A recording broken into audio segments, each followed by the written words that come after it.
galera, tudo bem com vocês? Aqui é o professor Rafael Carlos, de Sociologia, da plataforma Gonçalves Dias. E a gente está aqui em mais uma videoaula do preparatório Paz-UEMA Enem, esse projeto do Governo do Estado do Maranhão em parceria com a Secretaria de Educação, que é um projeto que tem como objetivo te ajudar a conquistar o teu sonho, que é passar no vestibular, seja na UEMA, seja no Enem, e a gente está aqui para isso, para ajudar você e lá no final celebrar a tua conquista. Dito isso, vamos para a aula.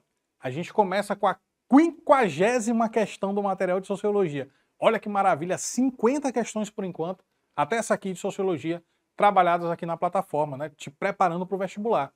E esse material, se você ainda não tem, não perde tempo, baixa no link que está aí disponível para ti.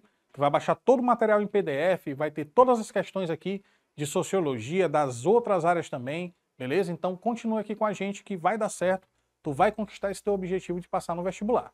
Vamos aqui, Enem 2019, vamos ver como é que caiu a questão sobre alteridade e relação social. Vamos lá.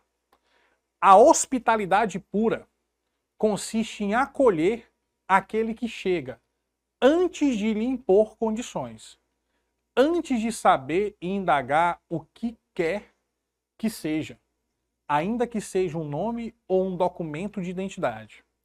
Mas ela também supõe que se dirija a ele de maneira singular, chamando-o, portanto, e reconhecendo-lhe um nome próprio. Como você se chama? A hospitalidade consiste em fazer tudo para se dirigir ao outro, em lhe conceder, até mesmo perguntar seu nome, evitando que essa pergunta se torne uma condição, um inquérito policial, um fichamento ou um simples controle das fronteiras. Uma arte e uma poética, mas também toda uma política depende disso. Toda uma ética se decide aí. Texto do Jacques Derrida, do livro Papel Máquina. Ele está falando sobre hospitalidade, sobre acolher o outro. E isso é uma forma de alteridade, certo? Segundo a sociologia, segundo as relações sociais, as relações humanas. Vamos para a pergunta? Associado ao texto, ao contexto migratório contemporâneo, o conceito de hospitalidade que a gente acabou de ler, proposto pelo autor, impõe a necessidade de quê? Letra A, de anulação da diferença. Peraí.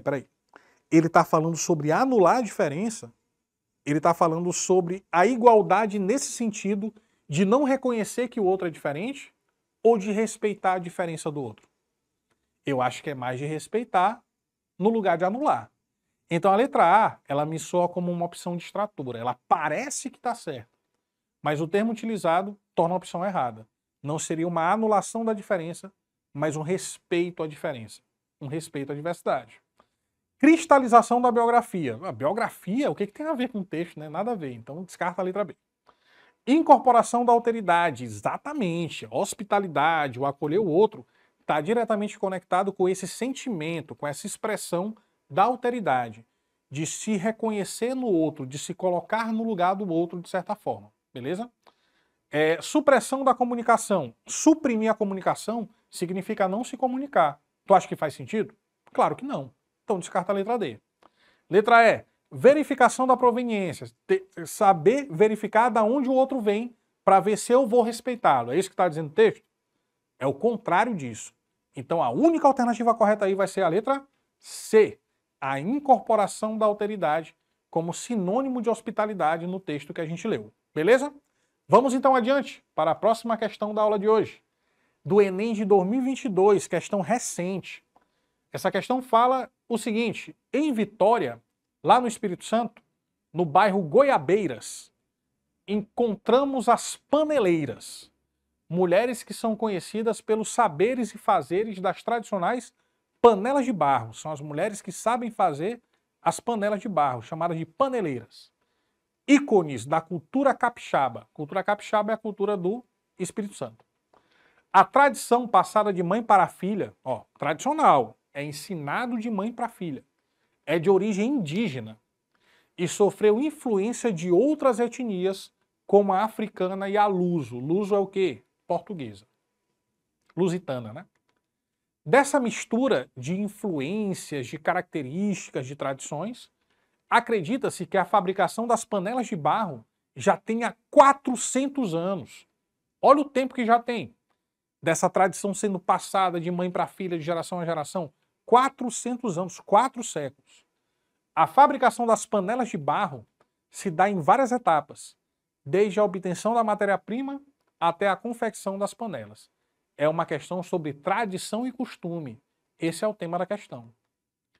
As matérias-primas tradicionalmente utilizadas são provenientes do meio natural, como a argila, retirada do barreiro, no Vale do Mulembá, madeira, atualmente proveniente das sobras da construção civil, e tinta, extraída da casca do manguezal, o popular mangue vermelho. Então você tem aqui no texto a explicação de um processo de fabricação das panelas de barro, que é uma coisa que já tem 4 séculos que é feita lá no Espírito Santo, lá em Vitória. E isso faz parte da tradição, dos costumes daquelas pessoas ali daquela região, ok? Vamos para a pergunta. Uma característica de práticas tradicionais, como a exemplificada no texto, que é a fabricação das panelas de barro, é vinculação entre os recursos do mundo natural e o quê?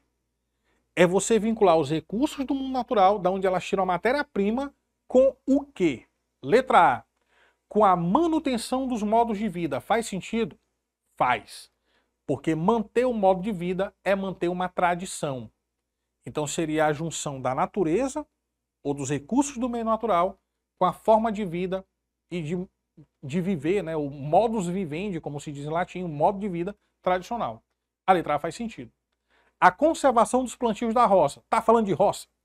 Tá falando de panela de barro. Então não tem a ver. Descarta a letra B. A atualização do modelo de gestão. Modelo de gestão, uma linguagem extremamente técnica, administrativa. Nada a ver com a questão sobre tradição e costume. Participação na sociedade de consumo. Faz sentido? Tá dizendo que elas vendem a panela de barro? Então a gente vai só inferir, né? A gente não tem como deduzir isso, beleza? Letra E. Especialização nas etapas de produção. Falso também, porque é uma coisa que é produzida tradicionalmente, manualmente, artesanalmente. Então é claro que a única alternativa que responde corretamente, você sabe qual é a letra A. Professor, mas eu marquei letra D. E pessoal, aqui a gente está falando da fabricação da panela, não é da venda dela não. As mulheres não necessariamente vão vender as panelas, elas podem fabricar para uso próprio. Então aqui a discussão não é sobre a mercantilização do que é produzido, mas é sobre como se produz, a forma tradicional de produzir. Por isso que a opção é a letra A. A letra D seria uma opção que? Distratora. Então muito cuidado na prova com essas opções que parece que estão certas, mas se você prestar atenção no que está sendo perguntado, você obviamente vai descartá-las e vai marcar a que realmente é correta. Que nesse caso é a letra A. Ok? Então vamos lá, próxima questão. 52 do material de Sociologia. Enem de 2022, um dia desse, né? Um experimento denominado FanFit foi desenvolvido com o objetivo de fazer com que os membros de uma comunidade local se tornassem mais ativos fisicamente. Todos os participantes do estudo foram vinculados a 2 outros membros da comunidade, que receberiam pequenos incentivos em dinheiro para serem estimulados a aumentar sua atividade física. Eu acho que eu estou precisando disso aí também, né? Participar aí dessa FanFit, ver, né, motivar a fazer atividade física, academia. Vamos ver se dá certo. Que era medida por acelerômetros nos celulares fornecidos pelo Estado. Assim, se a pessoa andasse mais do que o habitual, seus conhecidos receberiam dinheiro. Rapaz, que coisa interessante isso aí, ó. Eu acho que essa ideia é muito boa. Os resultados foram assombrosos. O esquema mostrou-se de 4 a 8 vezes mais eficaz do que o método de oferecer incentivos individuais. Olha só que bacana, criaram um aplicativo vinculado aos celulares das pessoas, que quanto mais atividade física elas fizessem, quanto mais elas caminhassem, corressem, as pessoas ligadas a ela também recebiam dinheiro. Rapaz, eu achei muito boa essa alternativa aqui, ó. Eu acho que eu vou compartilhar com os meninos aqui da plataforma. E aí, que tal? Pode ser? Beleza, vamos lá então. Contrariando a visão prevalente sobre o impacto tecnológico nas relações humanas, o texto revela que os celulares podem desempenhar uma função. Que função seria essa? Lembrando que a gente está falando de quê? De um aplicativo de atividade física que conectava pessoas, né, em comum ali, e que quando as pessoas se esforçavam mais nas atividades físicas, elas eram recompensadas. Então, que tipo de função seria essa? Seria uma função recreativa, promovendo o lazer? Não necessariamente.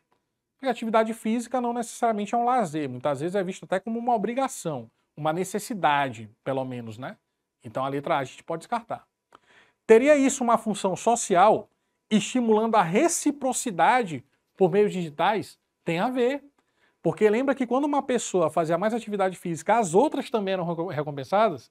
Então você interligou, né, aquelas pessoas, você deu uma função social, é algo coletivo ali para elas. Faz sentido a letra B. Uma função laboral. Pessoal, laboral vem da palavra labor, que significa trabalho. Convertendo o desenvolvedor em usuário final. Não, não tem a ver com isso. Isso foge do tema da questão. Comercial, direcionada à escolha por produtos industrializados. Pelo contrário, o pessoal está tendo uma vida mais fitness. Está fazendo atividade física, não está consumindo produto industrializado, não. Nada a ver. Cognitiva, tem a ver com conhecimento. Tudo que começa com cogni tem a ver com conhecimento. Porque a palavra conhecimento em latim tem esse prefixo, é cognoscere, conocere, em latim. Então, cognição, conhecimento, está tudo interligado. Favorecendo ferramentas virtuais. Também não tem nada a ver, muito técnica a letra E. Então, o que a gente vê aqui realmente é a função social desse aplicativo, do celular, de quanto mais a pessoa faz atividade física, as outras também são recompensadas. Então, você cria ali uma coletividade, né, na busca por essa recompensa pela atividade física, pela saúde. A gente vai marcar a letra B de bola, função social, estimulando a reciprocidade por meios digitais, pelo aplicativo no caso. Questão 53 de Sociologia, olha aí, ó, 53 questões já, a gente está chegando. Enem de 2022 também. E a gente tem aqui uma charge, e eu já te ensinei, eu vou ficar até aqui na frente. Quando tu começar a resolver uma questão no vestibular, que tiver uma figura, uma charge, uma letra de música, você nunca começa daí. Você sempre começa identificando o tema da questão. E nesse caso aqui, ó, o tema da questão não está aqui, ele está na pergunta. E aí a gente vai ler o texto para identificar o tema. Aqui é uma questão de intertextualidade. Ela tem esse texto, que é uma imagem, e um texto que é um texto mesmo. Então aqui a gente pode ler o texto 2. Aí depois a gente vê a imagem. Vamos lá, texto 2. É como se os problemas fossem criados pela pandemia, quando em verdade só demonstra o quanto eles sofrem uma tentativa de serem naturalizados. Eles estavam lá, empurrados para debaixo de vários tapetes.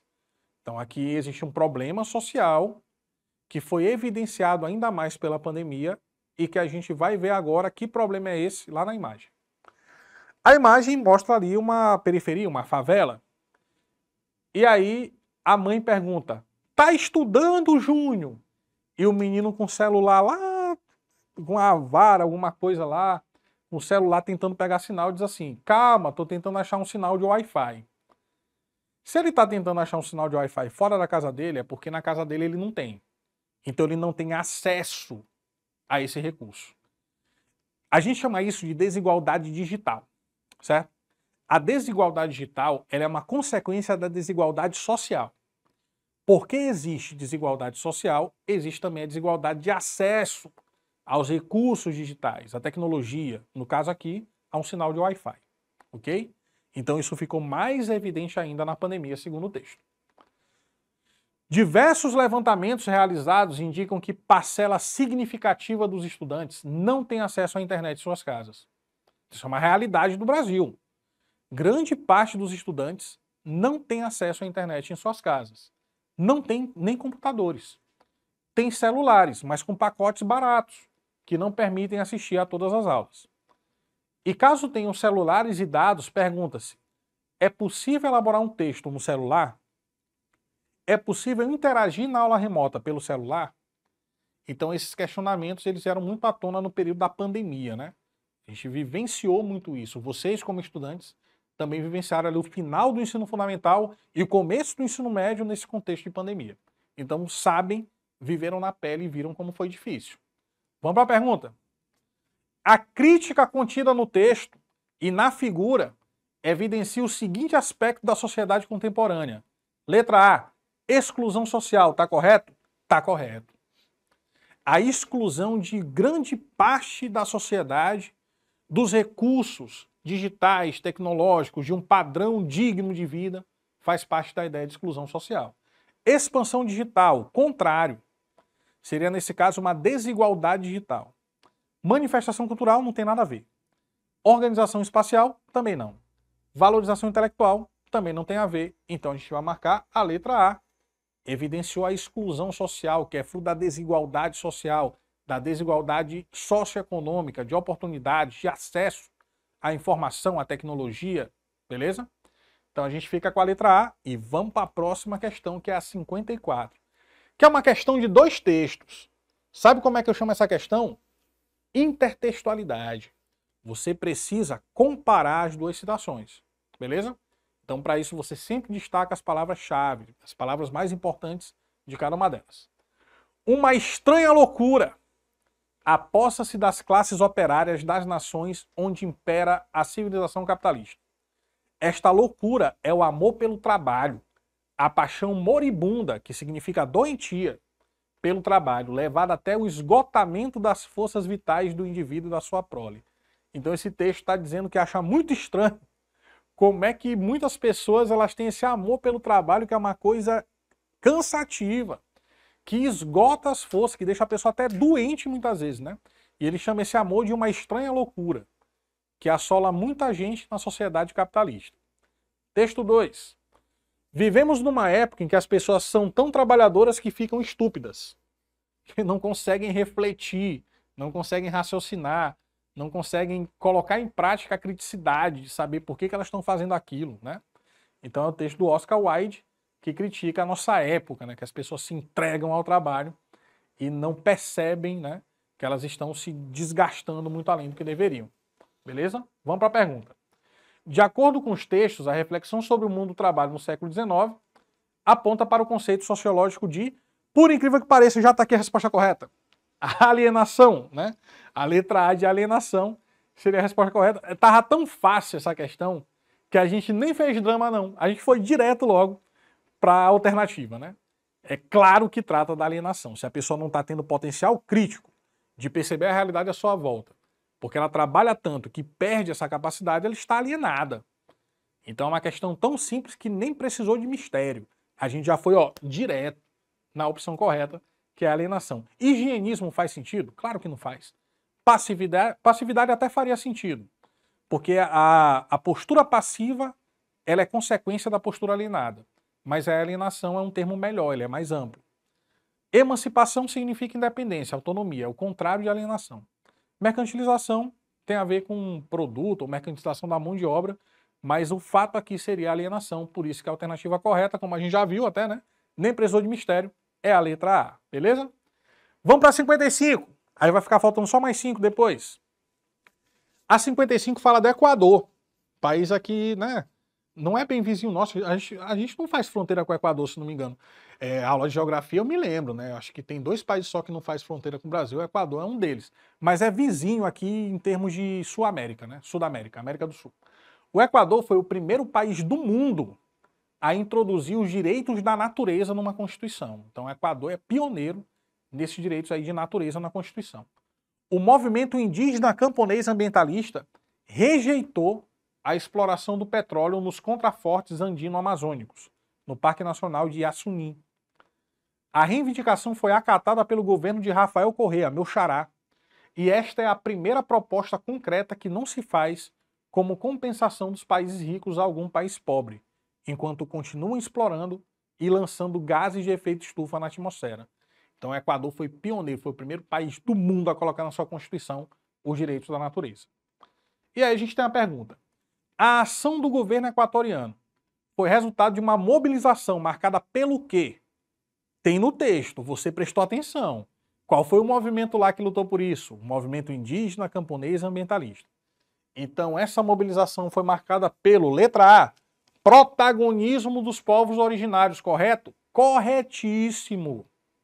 Letra B, imposição dos magistrados locais. Falso, porque quem pressionou para sair o direito lá, as leis, foi o movimento indigenista, camponês ambientalista. Então é o protagonismo dos povos originários, dos indígenas lá do Equador.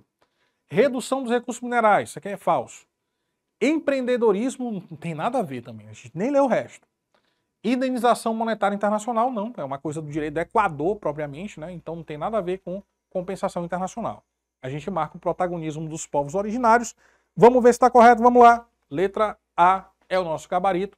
E aqui a gente encerra a nossa penúltima videoaula de Sociologia do preparatório PAES, UEMA e ENEM. Muito obrigado a todo mundo que me acompanhou até aqui. A gente tem mais uma videoaula para fechar 60 questões. Meu amigo, minha amiga, são 60 questões de Sociologia. Não é possível que nessas 60 questões a gente não tenha trabalhado tudo que vai cair nessas provas. Seja da UEMA, seja do ENEM, seja de qualquer outro vestibular que tu queira fazer. Beleza? Então acompanhe aí não só a minha aula, mas a de todos os professores, de todos os componentes curriculares, que vai ser fundamental para você conseguir a tua aprovação, tanto na UEMA quanto no ENEM, beleza?